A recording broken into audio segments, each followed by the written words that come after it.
So do you enjoy the content here on Thoughtful Faith? If so, be sure to hit the notification bell. This ensures that our new videos show up on your feed. Also, be sure to check out our Facebook group called Thoughtful Saints, where myself and others discuss the sorts of topics found on this channel. And lastly, if you think other people would benefit from this video, please be sure to share it.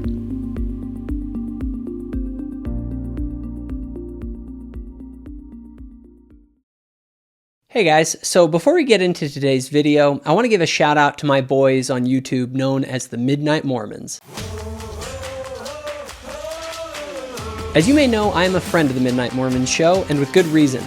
Carden. Whew, good thing women don't have the priesthood in our faith, because you would be a handful in the Quorum of the 12. Oh! Oh! Brad. Obedience is the first principle of heaven, and Gen Z and millennials have not been taught obedience well. And Kwaku. You will not win, you understand me? You will not win, you scum! I will eat you! I'll eat my neighbors. Are some of the funniest and most down-to-earth faithful saints online today. The show approaches Latter-day Saint culture, doctrine, and current events in ways that break the stuffy boomer mold. Check them out and subscribe. You won't regret it.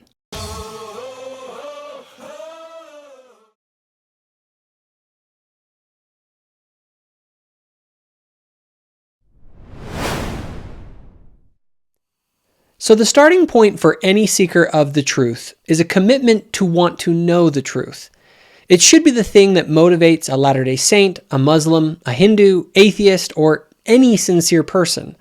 So how do we arrive at such different places about what is true? Or more fundamentally, how is it that we come to know that something is true? Well, that is what we are going to be exploring in the following video series. The question, how do I know what I know, is perhaps the most fundamental of all questions, because the way we answer it acts as the lens through which we see the world. And if our lens is broken, we will never clearly see the full nature of reality. So we all talk about what we know or what we don't know all the time. But what do you mean when you say that you know something? People don't realize that this question is a serious philosophical question at the heart of an entire branch of philosophy known as epistemology.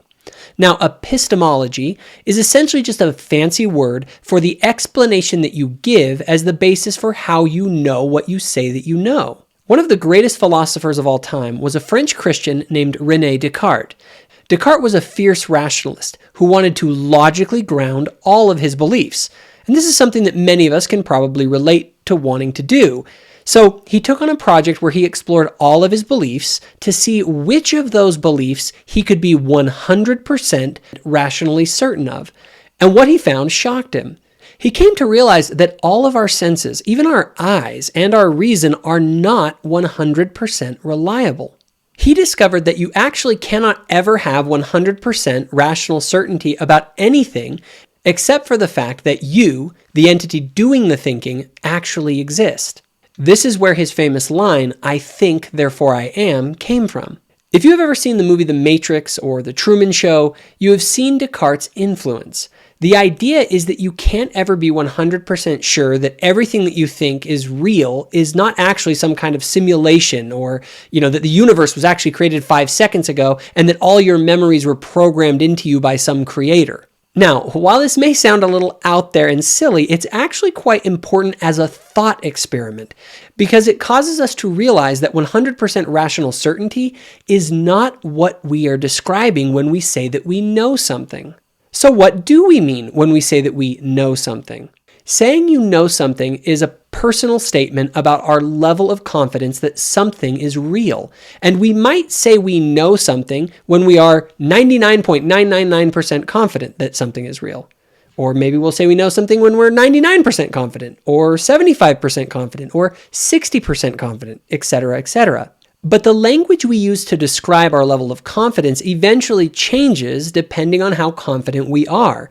At some level of confidence, we switch from saying that we know something to saying that we believe something. The word "I believe" or "I know" are statements we make to describe our own level of confidence about the reality of something. So why does this matter?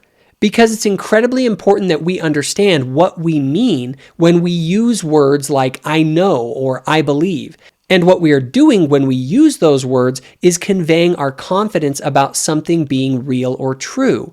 Some people act as though you can't say that you know something unless you are 100% rationally certain. But this is not true. As we already pointed out, 100% rational certainty is essentially impossible. Another problematic term is proof. To prove something does not mean that we render it 100% rationally certain. Just look at a dictionary. To prove something is merely to provide meaningful evidence for something. So what does this all mean? It means that 100% rational certainty is essentially impossible and is not the standard by which we say that we know something.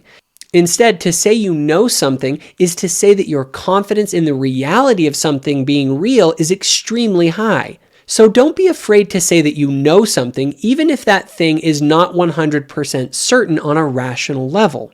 But this leads to the next question. What is it that grants us confidence that something is real? What grants us a legitimate ground to say that I believe or I know something? What is it that gives us legitimate 50% confidence that proposition X is true and 99% confidence that proposition Y is true?